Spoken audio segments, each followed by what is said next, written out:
सामान्याच्या अन्यायावर नेहमी लक्ष देवळा न्यूजवर पहा फक्त। शिवणई येथे विहिरीत सापडलेला इसम त्र्यंबकेश्वरचा, घातपात झाल्याचा संशय अखेर खरा ठरणार। दिंडोरी तालुक्यातील शिवणई हद्दीत जानोरी रोडला गट नंबर 36 चे मालक सुधाकर लोंढे यांच्या शेतात असलेला पण वापरात नसलेल्या विहिरीत एका अज्ञात इसमाचा मृतदेह मिळाला होता। या घटनेची माहिती कळता शिवणई गावचे पोलीस पाटील पांडुरंग गडकरी यांनी दिंडोरी पोलिसांना कळविल्यानंतर दिंडोरी पोलीस ठाण्याचे पोलीस निरीक्षक रघुनाथ शेगर व सहाय्यक पोलीस निरीक्षक सोपान राखोंडे यांच्यासह पोलीस तात्काळ दाखल झाले व फॉरेन्सिक टीमला पाचारण करून पंचनामा करत मृतदेह ताब्यात घेण्यात आला। या इसमाचा घातपात झाल्याचा संशय पोलिसांकडून सांगण्यात आला होता। मृतदेह विहिरीच्या बाहेर काढल्यानंतर या मृतदेहाचे हात पाय व दगड बांधलेल्या अवस्थेत मिळून आल्याने घातपाताचा संशय व्यक्त केला जात आहे।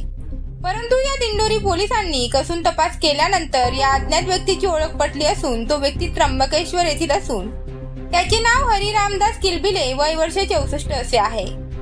हा व्यक्ती शिवणई येथील मूर्ती बनवण्याच्या कारखान्यात काम करत होता असे पोलिसांकडून समजले आहे। या प्रकरणाचा अधिक तपास दिंडोरी पोलीस स्टेशनचे पोलीस निरीक्षक रघुनाथ शेगर यांच्या मार्गदर्शनाखाली सहाय्यक पोलीस निरीक्षक सोपान राखोंडे हे करत आहेत।